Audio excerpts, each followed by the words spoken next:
India is fundamentally a country of entrepreneurs.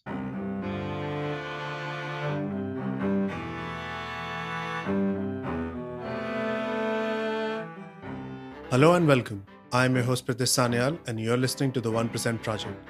Conversations that will help you understand how some of the smartest minds build, scale, and operate new ideas and ventures. If you enjoy these conversations, do share and subscribe.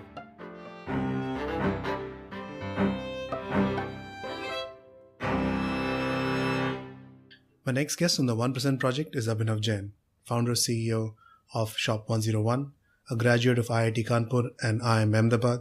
Abhinav in this conversation talks about his entrepreneurial journey from Bain Company to Shop101, building a company for Bharat, how to create a reseller's ecosystem, and how Shop101 has been able to generate a positive contribution margin as the business has grown.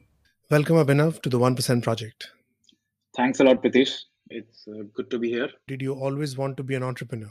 I've always believed that technology is a force for good and it can create impact at scale. And I started coding at the age of 10. I was exposed to the magic of technology very early in my life. So I always wanted to build and solve big problems using technology. It wasn't as much about just, entrepreneurship, but I was very fascinated and excited by the impact that technology could create. And so I knew that I would want to definitely be building products and solving problems at scale. So that's what I always knew. Whether that was going to be through entrepreneurship or to something else, that was sort of to be discovered as I grew.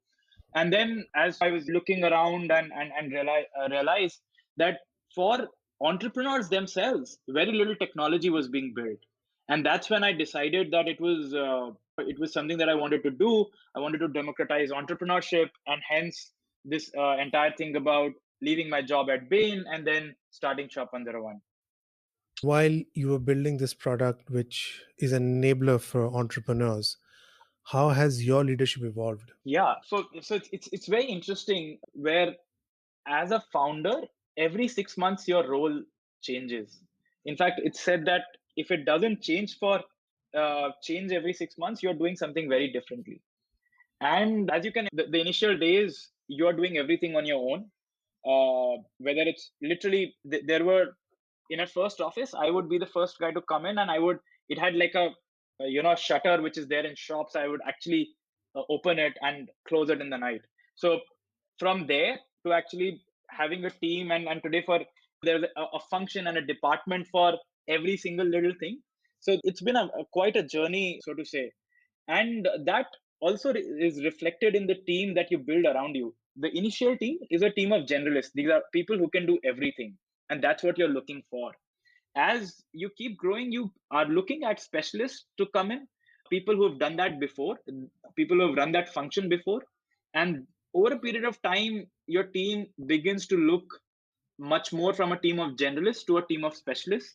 And as you sort of build this team of specialists around you, it is best that you let the specialists do their job. So initially you're doing everything with a team of generalists, you're super involved in each and everything. Then over a period of time, as you build this team of specialists around you, you have to keep stepping back and let each person function individually and be the enabler for the team that you've built. Shop 101 is a very unique model for India. What is the genesis of Shop 101? And you have also now forayed into new business lines. Absolutely. So let me take a step back and sort of talk about what ultimately drives me. The reason why we started Shop101, the idea was to democratize entrepreneurship. We realized, and I personally saw growing up in Kanpur in a small town, that India is fundamentally a country of entrepreneurs. But to look at from when I was to look at it from the lens of technology and how technology was sweeping everything else, we saw and I saw that there was very little which was being done for entrepreneurs. And that got us thinking, hey, how do we democratize entrepreneurship? How do we help people come up in this modern age where things are changing so fast?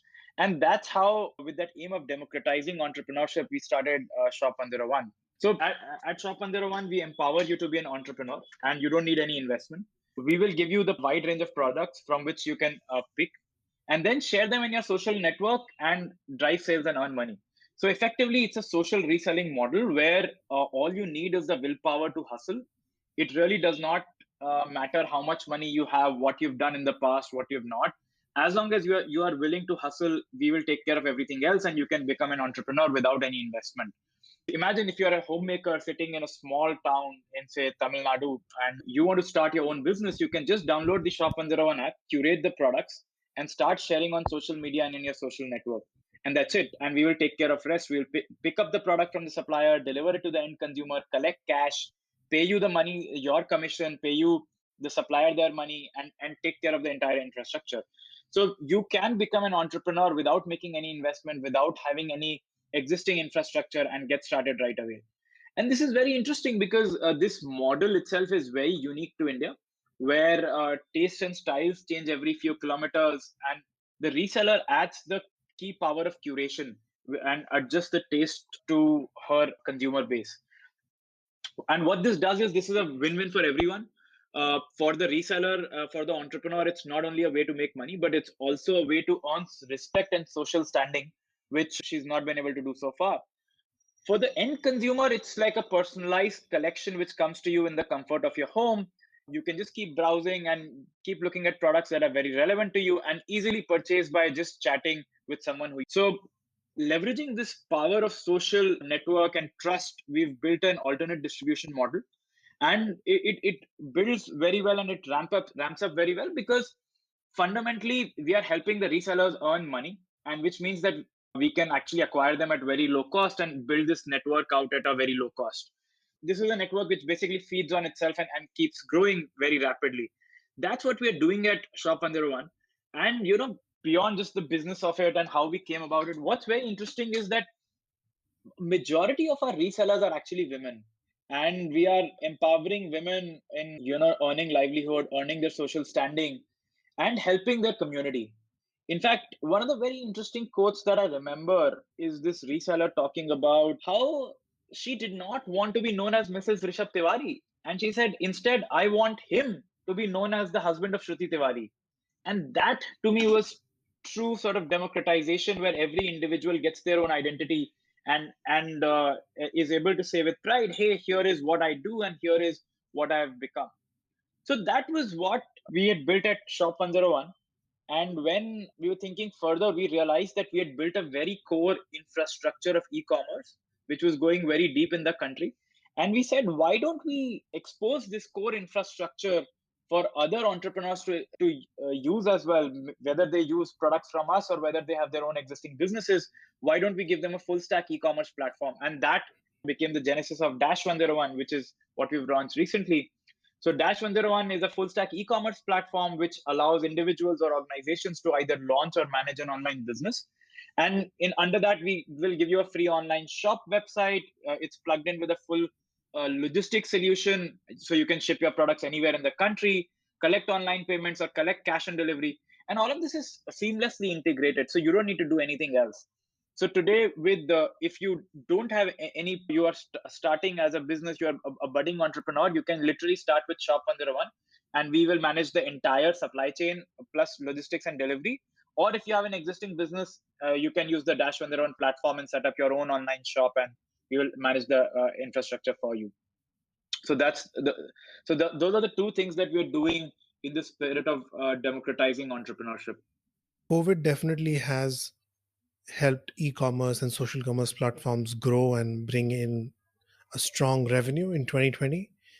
But how has the profitability been impacted? That's a great question, Pritish. I think the way we've built the business, we've always been very focused on economics. And we fundamentally believe that you need to build a business the right way with the right unit economics. And we've always been focused with that. Having said that, COVID actually has helped us do even better on that front. And a couple of things that have helped us significantly on that. One was just the fact that business was at a pause during the initial stages of the lockdown. That just gave us time to reflect, recollect, and fix certain things which you never get to fix while you're running at a very high pace. So that was one very unique opportunity which we made the most of. And I think the other thing that we've, other than our core focus, we have over a period of time built deep capabilities in terms of just the technology framework, in the ability to identify and predict which order is going to be returned, who are the consumers who are effectively placing a fake order, and also models around what shipping partner to use for which pin code pair. So today we have the ability to predict that for this pin code destination and for this pin code origin, which shipping company to use, whether to use a faster service or whether to use the surface service. So we have all of that capability built in, and which ultimately means that we are able to deliver a great experience to our consumers while also keeping our economics and cost under check. And we are actually one of the very few, or maybe one of the only company which actually generates a positive contribution margin after including all marketing, all sales, all discounts, all costs, and all, of course, logistics, warehousing, whatever costs. So we are the one of the only company, maybe the only company in India in the commerce space which is actually generating a positive contribution margin after accounting for all economics and all fulfillment and logistics and marketing and variable costs. What's the secret sauce then? I think secret sauce, if you ask me, are two words: relentless execution. Building a reseller's ecosystem that has a few aspects to it. One is growth, the other one is building for a country like Bharat, and the third one is trust. You're growing at a fast pace. How do you handle growth versus quality? I wish there were a magic wand to do, but I think the way I look at growth versus quality is very, very simple. It's not something that you can just do in one day and say, hey, it's done. It's something that you have to breathe day in, day out. And that's the only way to do it. As an example, we track a score called the daily happiness score, which is basically a reseller can go and just rate us on the app itself, that how happy are you feeling with Shop 101 today? A simple score of 0 to 10. And we track that every day, and we ensure that are we making a change on a day on day basis. As long as we are doing that, that means we are doing something right much more than the previous day. So it's a continuously ongoing thing that you have to keep at to make sure that while you're growing, the quality is maintained. And on the other hand, of course, there are long term strategic choices that you have to make that ensure that while growing, the quality does not get compromised. So that would mean that your underlying technology platform is built towards serving quality. That would mean that your criteria for onboarding new suppliers is very stringent, and you only pick the best suppliers in the market. It also means that you have a very strict data platform and a ratings platform, which you keep monitoring on an ongoing basis and weed out the bad actors. It also means that in the case that you actually you are not able to fulfill the expectation of the consumer or the reseller, then you have a fallback mechanism where you are able to pick up returns very quickly and course correct wherever possible. So I think it's a combination of multitude of things that you have to keep building, and the core underlying fundamentals that you've built early on that help you deliver quality while growing very rapidly. Now let's talk about Bharat, a Yeah, country with 22 major languages, 720 dialects, and absolutely. it's heterogeneous. So how do you build a product and a company for such a diverse market? Yeah, so it's a very interesting problem that we've grappled with forever. And Shop 101 in some ways is a model which is just built for Bharat. So part that resellers are at the heart of the ecosystem means that we are able to cater our offering for every single dialect, for every single taste, for every single region. Because the reseller is selecting what products they would share in their network, what products would they push. They are also selecting what is the appropriate price point for them. Are they looking to go for low volumes but high margins, or are they trying to make higher sales and keep the margins thin? It is all on them. So our model sits very well with the fact that there are different tastes and different styles and different paying powers in the country. The second thing is that because reseller is the one who is interacting with the end consumers, she takes care of all the issues of language, understanding, explaining what the product is to the end consumer, answering those questions patiently, making sure that there is no issue of technology penetration, so to say, right? If the consumer is not comfortable chatting on, say, WhatsApp, a reseller is very happy to pick up the phone, explain to them. A lot of resellers actually also sell in person. So the fact that reseller sits at the heart of the entire business means that we are able to cater to every single end consumer in their own unique way, and are able to do that very well. The third thing is the reseller also is able to effectively drive trust, because they're typically they've built these relationships where not only are they curating and pushing the relevant products, but they're also able to answer questions. They're able to also give the comfort that in case anything goes wrong, it's a very easy process to return the product and it will get picked up right from the consumer's home. So I think just the core model itself lends itself very well to how diverse Bharat is. And then, of course, beyond that, we've done multitude of things in the product itself to make the life of the reseller also very easy. We've made it such that the reseller does not have to read as much. The buttons are very bold. Indians and people who are not very comfortable reading leverage a lot of visual cues, colors, highlights, and they understand which icon means what, and they just click through that. So our endeavor is to build an app where language or reading is not the most important thing, but it's just highlights and colors, and that guides you as to what to do. So those are the various different things that we have done underlying in the model itself and in the technology product to make sure that we are catering to Bharat. You touched upon trust. I think that is a key pillar for Yeah, building a very successful ecosystem. And India is actually a high trust deficit market. correct. So, how do you actually build trust with your resellers and resellers with the buyers? Yeah. See, so as I said, resellers have existing relationships with their end consumers, which drives trust. Our job is to make sure that we don't like we live up to the resellers trust that they are putting on the platform. So for that, what we've done is we've made sure that as we spoke about quality, we've instituted a lot of key things that help the reseller drive trust in Shop 101. So I spoke about how we are very finicky about getting the right suppliers, how we ensure that we weed out the bad actors and we weed out products that see high returns. But along with that, we also provide resellers not only with images of products that have been worn by models, but we actively provide real images. What that means is that we ask resellers to collect actual product images from end consumers and put them back on the platform. So when the next reseller is pitching that same product, they can see how did this kurta look on an end consumer? What was the material like? And it's very clear that they are able to then say, hey, here is a product worth 500 rupees. Look, this looks fantastic. This is much more than what you would get for at this price in the market. So doing small things like this go a long way in ensuring that a reseller is able to trust us, and then b they are able to communicate with confidence that same trust to their end consumers. Flipkart and Amazon are entering the social commerce Yeah. space. Do you think that they are a booster to the business or you would need to compete against them? See, I think Amazon and Flipkart, the way they are thinking of social commerce is fundamentally very different from the way we look at it, right? As I said, we are here to democratize entrepreneurship and empower the entrepreneur. The entrepreneur or the reseller is the front and the heart and soul of the entire piece. The consumer buys from them. The consumer is trusting the reseller. So it's the reseller's business who we are empowering. Amazon and Flipkart, on the other side, the way they think about the model is that the consumer is buying from an Amazon, consumer is buying from a Flipkart, which is where they want the consumer to trust the platform. So these are two very different models, very different ways of operating, and in fact serve very different needs. If you think of a product that you want to, if you realize, hey, I want to buy, say, a particular style. Home decor item, you go and search on an Amazon.